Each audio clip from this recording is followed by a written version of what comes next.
আসসালামু আলাইকুম সুপ্রিয় দর্শক, ইলিশ পোলাওয়ের মজার একটা রেসিপি আমি আপনাদের মাঝে আজকে শেয়ার করব। এই রেসিপির জন্য আমি 1 কেজি পরিমাণ একটা ইলিশ মাছ নিয়েছি।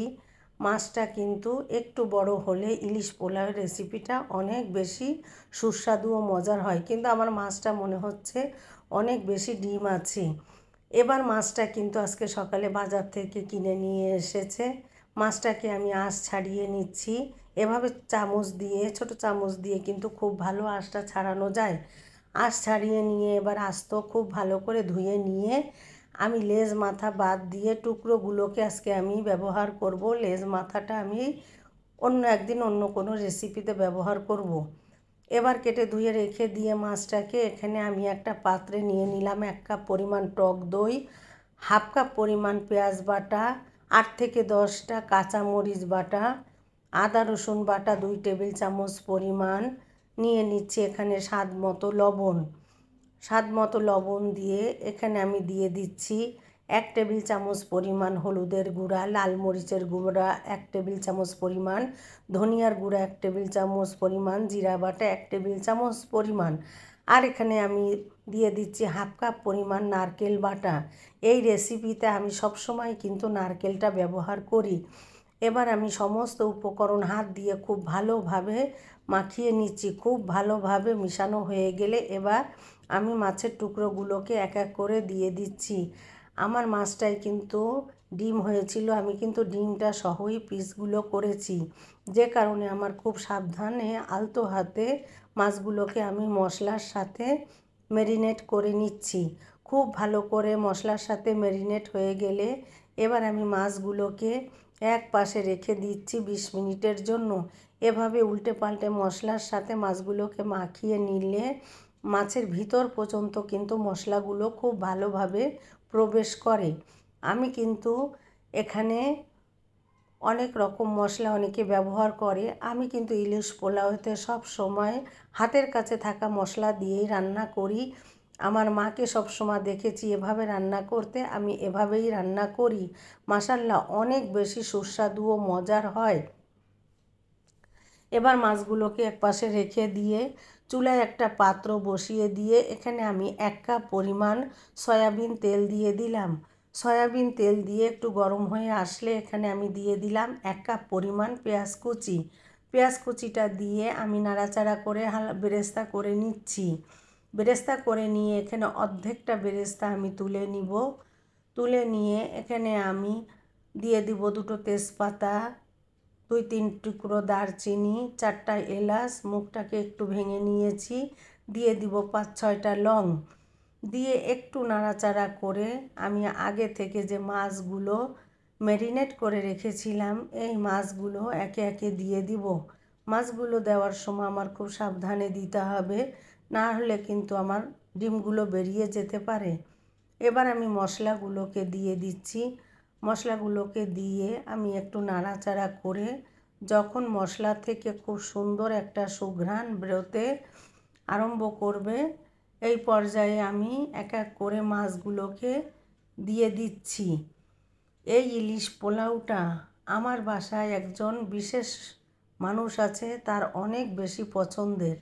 তাই ইলিশের এই সিজনে একবার হলেও আমার এই রেসিপিটা ঘরে রান্না করতে হয়, তার অনেক বেশি পছন্দের। আমি এবার এক এক করে মাছগুলোকে দিয়ে দিলাম, দিয়ে এবার উল্টে পাল্টে মাছগুলোকে একটু তেলের সাথে ভালো করে একটু হালকা ভেজে নিচ্ছি। নিয়ে আমি কিন্তু এখানে কোনো পানি ব্যবহার করব না। এবার উল্টে পাল্টে ভালো করে কিছু সময় ধরে একটু এপিট ওপিট করে নিয়ে মিনিট 10 এবার আমার যে মশলাটা ছিল এই মশলাটা দিয়ে ঢাকনা দিয়ে আমি রান্না করে নিব 10 মিনিট। 10 মিনিট রান্না করে নেওয়ার পরে মাছটা কিন্তু আমার পুরোপুরি রান্না হয়ে যাবে। আমার এই 10 মিনিটে কিন্তু মাছটা সিদ্ধ হয়ে আসবে, এখানে কিন্তু কোনো রকম পানি ব্যবহার করা লাগবে না। এই পর্যায়ে আপনারা দেখতেই পাচ্ছেন আমার মাছটা কিন্তু পুরোপুরি রান্না হয়ে এসেছে, তেলটা কিন্তু মাছ থেকে ছাড়তে শুরু করেছে। এ পর্যায়ে আমি মাছগুলোকে তুলে নিলাম। মাছগুলোকে তুলে নিয়ে আমি এবার একটা পাত্রে রেখে দিলাম। এখানে আমি চিনি গুঁড়া চাল নিয়েছি 1.5 কেজি পরিমাণ। 1.5 কেজি পরিমাণ চাল ধুয়ে স্ট্রেনারে রেখে দিয়েছিলাম। এই চালটাকে আমি এবার দিয়ে দিলাম। চালটাকে দিয়ে আমি মশলার সাথে খুব ভালো করে কষিয়ে নিব। এই চালটাকে যত বেশি আপনি কষাবেন ততই কিন্তু আপনার পোলাওটা ঝরঝরে হবে। আপনি যখন দেখবেন চাল থেকে একটা শব্দ শোনা যাচ্ছে, তো সেই পর্যায়ে কিন্তু চালটা ভাজা হয়ে যাবে। এবার আমি পানি দিয়ে দিচ্ছি। অবশ্যই এখানে ফুটানো গরম পানিটা ব্যবহার করতে হবে। এখানে চালের ডাবল পানি ব্যবহার করতে হবে। আসলে পানির হিসাবটা নতুন পুরানো চাল হিসেবে পানিটা দিতে হয়। এরপরে আমি পানি দিয়ে ভালোভাবে সমস্ত মশলা চাল পানির সাথে মিশিয়ে নাড়াচাড়া করে দিলাম। নাড়াচাড়া করে দিয়ে এ পর্যায়ে আমি দিয়ে দিচ্ছি স্বাদমতো লবণ। আমি কিন্তু এখানে কোনো লবণ আগে ব্যবহার করিনি। স্বাদমতো লবণ দিয়ে দিলাম 4টা কাঁচা ঝাল দিয়ে ঢাকনা দিয়ে ঢাকনার ছিদ্রটাকে বন্ধ করে আমি মিডিয়াম আঁচে রান্না করে নিয়েছি 15 মিনিট। 15 মিনিট পরে আমি ঢাকনা তুলে এপিট ওপিট করে চালগুলোকে খুব ভালো করে মিশিয়ে দিচ্ছি। মিশিয়ে দিয়ে এখানে আমি দিয়ে দিয়েছি একটা লেবুর রস ও একটু চিনি। এটা একটু স্বাদের ব্যালেন্সটা ঠিক রাখার জন্য, যেহেতু আমি নারকেল বাটা ব্যবহার করেছি। দিয়ে ঢাকনা দিয়ে আরও কিছু সময় রান্নার পরে ঢাকনা তুলে নাড়াচাড়া করে আমি ভাতটাকে সমান করে দিলাম। সমান করে দিয়ে এবার আমার যে মাছগুলো আগে থেকে রান্না ছিল এই মাছগুলোকে খুব আলতো হাতে উপর থেকে আমি দিয়ে দিচ্ছি। মাছগুলোকে একটু আলতো হাতে দিতে হবে, না হলে মাছটা, ইলিশ মাছ যেহেতু নরম, ভেঙে যাওয়ার সম্ভাবনা থাকে। এবার আমি উপর থেকে পেঁয়াজের বেরেস্তা দিয়ে 6টা কাঁচা ঝাল দিয়ে দিচ্ছি। কাঁচা ঝালটা দিয়ে এবার উপর থেকে আমি একটু ঘি দিয়ে দিলাম।